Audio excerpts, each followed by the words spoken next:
Hi guys, for this episode of Life at 50, the movement control order is in force.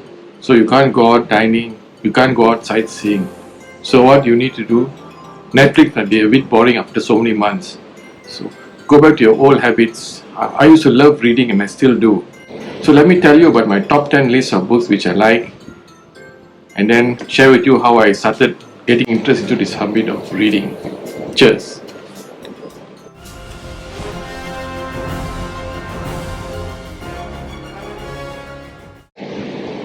So you guys, do you know how I started liking reading? It is because of my mom. When I was young, she used to put me on her lap and read to me stories. And that picked up my interest in reading.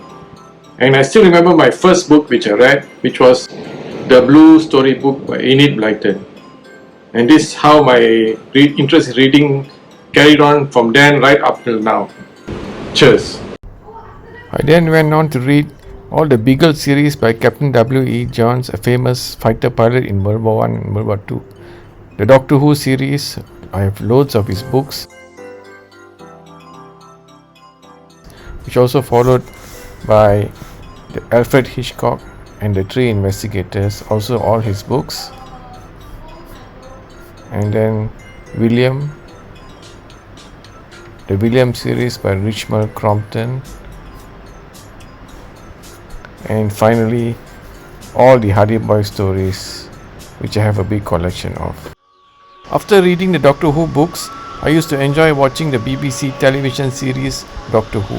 First aired in 1963, it is still running up to today and is one of the most successful science fiction programs of all time.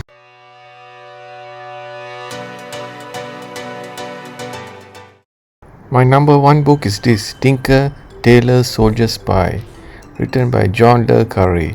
It tells the tale of a British spy comes back from retirement to unmask a Soviet double agent which is working in the British Secret Service.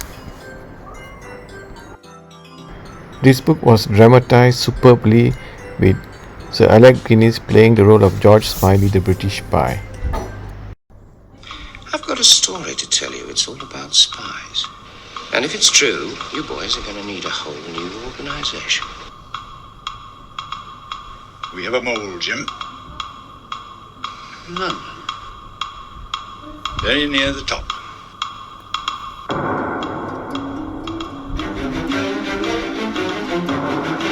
George Smiley, lovely, darling man. Have you heard of Carrè? He's an outfox, the most cunning of them all at the same time. Trust no one. No one. You work to me alone.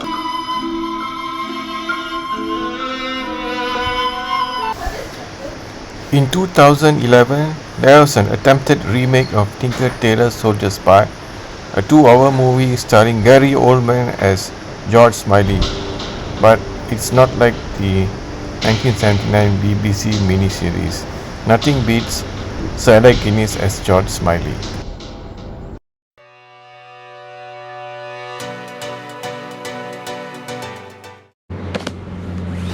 Well, after reading Tinker, Tailor, Soldier, Spy, you need to read Smiley's People. It's the conclusion to the epic where George Smiley faces his nemesis Kala, head of the Russian Secret Service, and finally wins the battle, wins the war.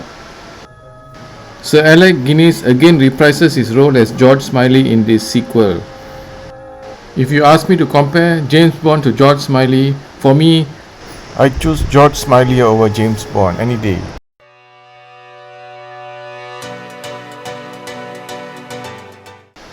Of course, Agatha Christie must be in my top 10 list, and there are 2 of her books in my list. Number 1 being The Murder of Roger Ackroyd. It's a story where Hercule Poirot, the Belgian detective, comes out of retirement to solve this murder. It was also one of Agatha Christie's favorite books. This book has also been dramatized by the BBC in a mini-series ably played by David Suchet as Hercule Poirot. Hercule Poirot or James Bond, Well, Hercule Poirot wins hands down.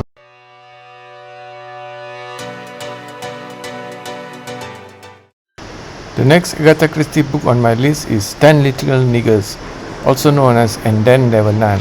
It tells the tale of 10 people who are stranded on a desert island where they are invited by Mr. U.N. Owen. Unknown, get it? Well, one by one they start getting murdered, and only one of them can be the murderer. And the ending of the book is a real shocker.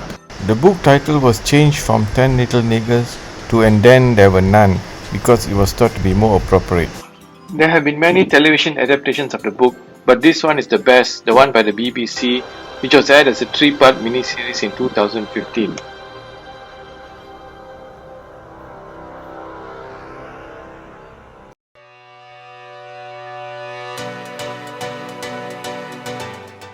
Sherlock Holmes by Arthur Conan Doyle, the Victorian era private detective. Set in London in the mid-19th century, also one of my favorite books. Sherlock Holmes has also been dramatized by the BBC into a television serial. Although it's been modernized with modern gadgets, SMSs, mobile phones, it still keeps true to the old tales where the basic stories are still intact.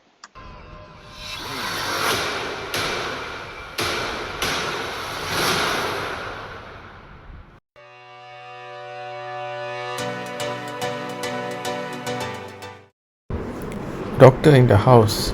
This is the book which actually got me interested in doing medicine.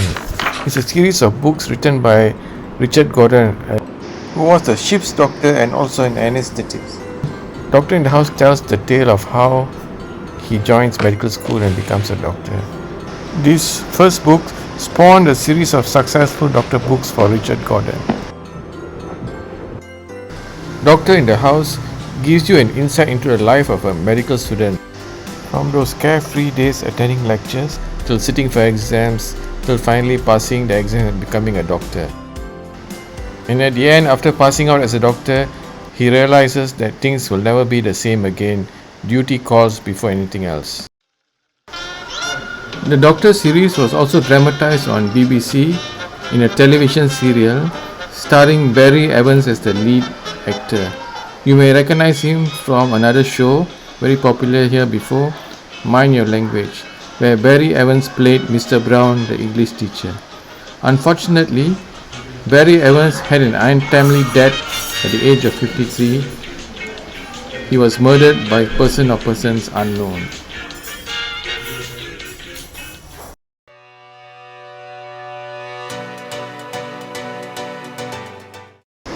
Isaac Asimov, the famed science fiction author's book Foundation, is on my list. After he wrote that book Foundation, he went on to write various sequels to the book, and there's a whole series of Foundation books which you should read. It tells the tale of a galaxy far, far away and long time ago.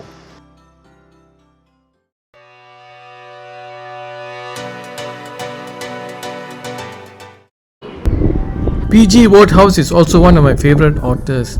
Among them, the Uncle Fred series. His books on the eccentric Earl of Ickenham, who goes around creating havoc by spreading sweetness and light to everyone in need. P.G.Wodehouse once said, "I believe my way of writing novels is by making a sort of musical comedy without the music and ignoring real life altogether." Another character made famous by P.G.Wodehouse is the stiff upper lip butler Jeeves and his master Bertram Wooster. P.G.Wodehouse, the epitome of British comedy and English wit, all in his books. It's quintessential English comedy at its best.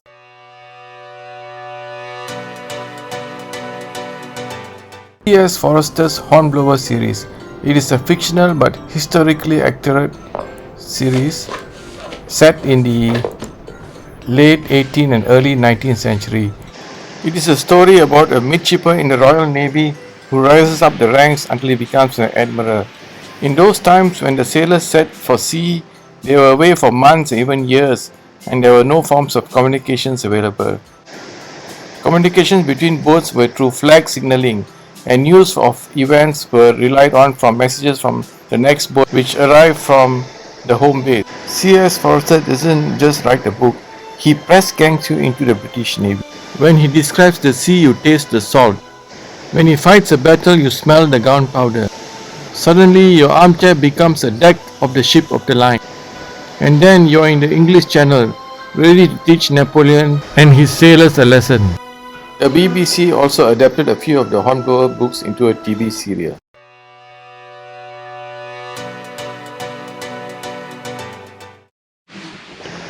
Another favorite of mine is The Prisoner of Zenda. It tells the tale of an Englishman, Rudolf Rassendyll, who goes on holiday to a fictional country, Ruritania. There he gets to be a king when the existing king is captured by his evil half-brother. Finally, he falls in love with Princess Flavia, and then when he rescues the king, he has to part with Princess Flavia and go back to England.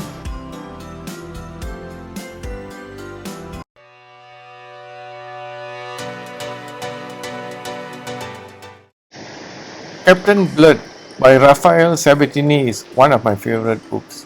It tells the tale of an Irish doctor who gets involved in the rebellion in the mid-17th century.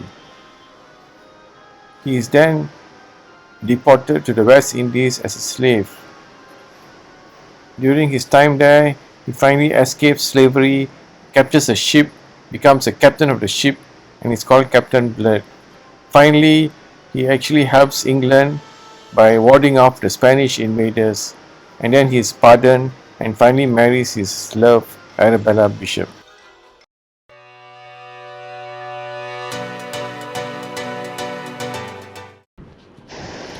The BBC television series Yes Prime Minister, Yes Minister were very popular, and there were 2 book adaptations made of this television series, and they are also favorites of mine. The series tells of a fumbling Prime Minister. It's a fictional series. It tells how he is always thwarted by the government officials in his duties, and it's really a laugh to read. I'm sure you all still remember the mini-series which was shown on TV before on RTM.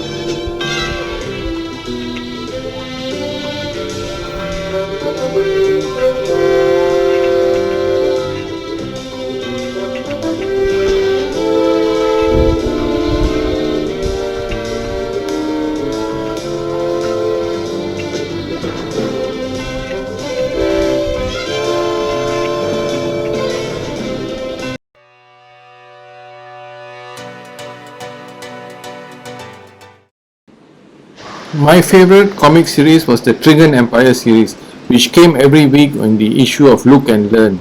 It's a science fiction series, and I still have copies of all the Trigan Empire serials which were found in the Look and Learn magazines.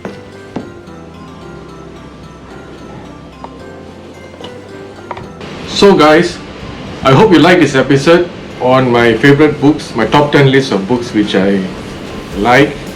Hope you have time to at least pick 1 or 2 and try it out, and get back to me how you feel about it. Till next time from Life at 50. Cheers.